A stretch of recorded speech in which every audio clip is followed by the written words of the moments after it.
Indian reporter news சேனலை பின்தொடர subscribe செய்யவும்.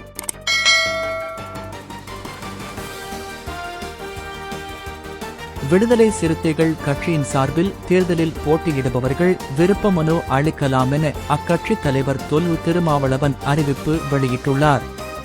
இந்நிலையில் அரியலூர் சட்டமன்ற தொகுதியில் போட்டியிடுவதற்காக விருப்ப மனு அளிக்க அரியலூர் சட்டமன்ற தொகுதி மாவட்ட செயலாளர் அங்கனூர் சிவா தனது கட்சி நிர்வாகிகளுடன் இன்று சென்னை புறப்பட்டு சென்றார். முன்னதாக அரியலூர் பேருந்து நிலையம் அருகே உள்ள அம்பேத்கர் சிலைக்கு கட்சி நிர்வாகிகளுடன் வந்து மாலை அணிவித்து மரியாதை செலுத்தினார்.